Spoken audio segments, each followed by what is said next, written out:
अगर भाजपा जीत जाती है तो इंडिया अलायंस का क्या होगा? बहुत बड़ा षड्यंत्र रच रहा है देश में जनतंत्र की हत्या करने का। कल जो रामकृपाल यादव पे गोली चली थी उसका उस पे आप क्या कहेंगे? का अनुमान गलत कैसे हो गया? तो आज भी मैं कहता हूं कि यदि ईमानदारी से मतगणना हो तो इंडिया गठबंधन को बहुमत मिलेगा। नमस्कार, स्वागत है आपका सिटी पोस्ट लाइव में और मैं हूं आपके साथ अनुराधा।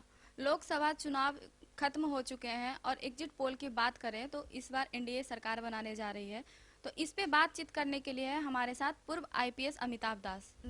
इस बार आपने बोला था मतलब 4 जून के बाद दलित पहले प्रधानमंत्री खड़गे बनेंगे, लेकिन एग्जिट पोल की बात करें तो 5-6 नंबर ही आगे पीछे होता है।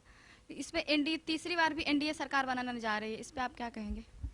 देखिए, मैं दर्शकों को बताऊं कि इस देश में जो नरेंद्र मोदी और गौतम अडानी का गिरोह है वो एक बहुत बड़ा षड्यंत्र रच रहा है देश में जनतंत्र की हत्या करने का। और उसी षड्यंत्र के तहत ये एग्जिट पोल के आंकड़े आए हैं। ज़्यादातर एग्जिट पोल जो है वो गोदी मीडिया वाले चैनलों के हैं, जो नरेंद्र मोदी के मतलब आप कह सकते हैं पुराने दलाल किस्म के चैनल हैं। और उन लोगों ने 300 या 300 से भी ज़्यादा सीटें एनडीए को मिलती हुई दिखाई दी है। अब मैं इसमें दो तीन बात बताना चाहता हूँ कि ये जो मोदी है, ये तीसरी बार यदि प्रधानमंत्री बनेंगे तो पूरी तरह से वो धांधली नहीं, समझिए कि वो धांधला होगा, है ना। और दो एजेंसियों के माध्यम से नरेंद्र मोदी इस देश में ये मतलब गड़बड़ करने जा रहे हैं। पहली एजेंसी है वो है चुनाव आयोग और दूसरी एजेंसी है गोदी मीडिया। अब देखिए, चुनाव आयोग जो है उस वो बिल्कुल अपनी निष्पक्षता खो चुका है, अपनी तटस्थता खो चुका है। और चुनाव आयोग सिर्फ एक मतलब भाजपा के समझिए कि जेबी संस्था बन के रह गया है। ये कोई टीएन शेषन वाला चुनाव आयोग नहीं है। हम लोग टीएन शेषन साहब को अब याद करते हैं, कितने बहादुर हुआ करते थे। अब राजीव कुमार के समय में तो चुनाव आयोग बिल्कुल भाजपा की एक शाखा बन गया है। आप देखिए कि कितना बड़ा इसने इसने धांधली की चुनाव आयोग ने, कि चुनाव आयोग को मतदाताओं की संख्या बतानी होती है कि कितने मतदाताओं ने वोट दिए, है ना, हर चरण के बाद। और चुनाव आयोग ने उसमें लगभग 1 करोड़ मतदाता जोड़े हैं। मतलब पहले जो उसने संख्या बताई थी मतदाताओं की, उस संख्या को बढ़ा के बाद में 1 करोड़ नए मतदाता जोड़े गए।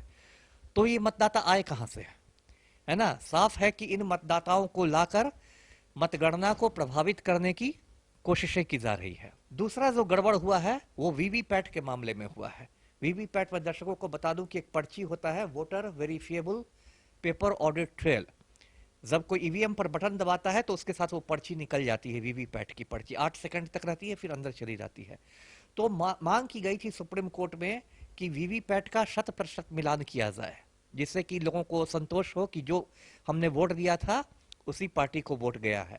लेकिन चुनाव आयोग ने उसमें गोलमोल बातें की सुप्रीम कोर्ट में और कहा कि नहीं, वीवीपैट का यदि मिलान होगा तो उससे तो मतगणना में और इसमें बहुत देर लग जाएगी, जबकि देर भी लगेगी तो 6-7 घंटों की देर लगेगी। तो चुनाव आयोग की विश्वसनीयता बिल्कुल संदेह के घेरे में है। और गोदी मीडिया तो गोदी मीडिया ही है, उसमें तो जो एनडीटीवी चैनल है वो तो गौतम अडानी ने खरीद ही लिया है, रवीश कुमार को चैनल छोड़ना पड़ा, ये हालत है। तो इसलिए मैं दर्शकों को अपील करूंगा आपके चैनल के माध्यम से कि परसों यानी 4 जून को बिल्कुल वो चौकस रहें कि लोकतंत्र की हत्या नहीं होने दें। और काउंटिंग जो होगी, अब तो ये खबर आ रही है कि हमारे तड़ीपार गृह मंत्री है अमित शाह, उन्होंने लगभग 150 जिलाधिकारियों से पर्सनली फोन पर बात की। लोकसभा चुनाव में जो डीएम होते हैं जिलाधिकारी, वो निर्वाची पदाधिकारी होते हैं, रिटर्निंग ऑफिसर होते हैं। तो अब ऐसी खबरें आ रही हैं, अभी कांग्रेस ने प्रेस कॉन्फ्रेंस में कहा है कि तड़ीपार गृह मंत्री ने लगभग 150 जिलाधिकारियों को फोन करके मतलब एक तरह से धमकाया है कि भाजपा के पक्ष में काम करने के लिए। तो ये सब तो बहुत गंभीर बातें हैं। तो इसलिए मैं लोगों से कहता हूं कि भाई शांतिपूर्ण तरीके से वो विरोध करें और मोदी को ये धांधली करके जनादेश की चोरी नहीं करने दें। जी जी। यहाँ लोकसभा चुनाव में जो दो, एक सारण हत्याकांड वाला और कल पाटलिपुत्रा में यहाँ लालू प्रसाद यादव की बेटी खड़ी हुई है, वहाँ वहाँ तो कांड हुए हैं, तो इस पे आप क्या कहेंगे? नहीं नहीं, ये तो भाजपा का दुष्प्रचार है, भाजपा वो एंगल दे रही है।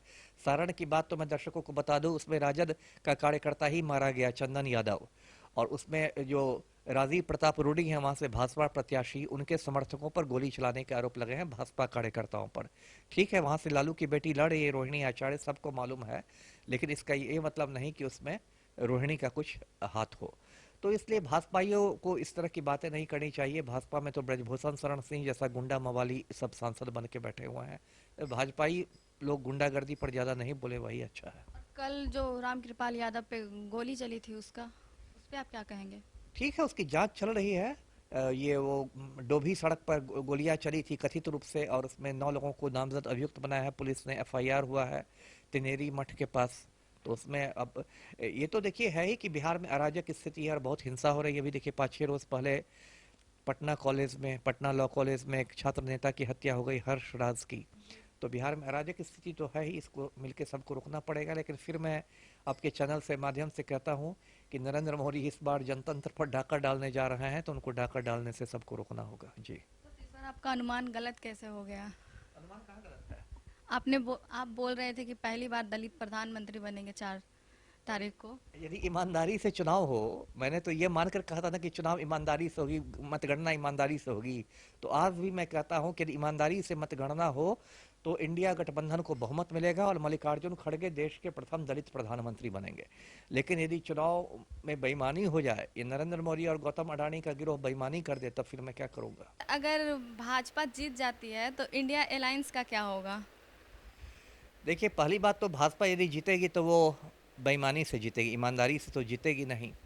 और मेरा ये कहना है कि यदि बेईमानी से भाजपा जीत जाती है, मतलब मतगणना में धांधली करके और ये सब करके जनादेश की चोरी की जाती है, तो मैं तो ये कहूँगा कि उसके विरोध में इंडिया अलायंस के जितने भी सांसद निर्वाचित हों, वो किसी को शपथ ही नहीं लेना चाहिए।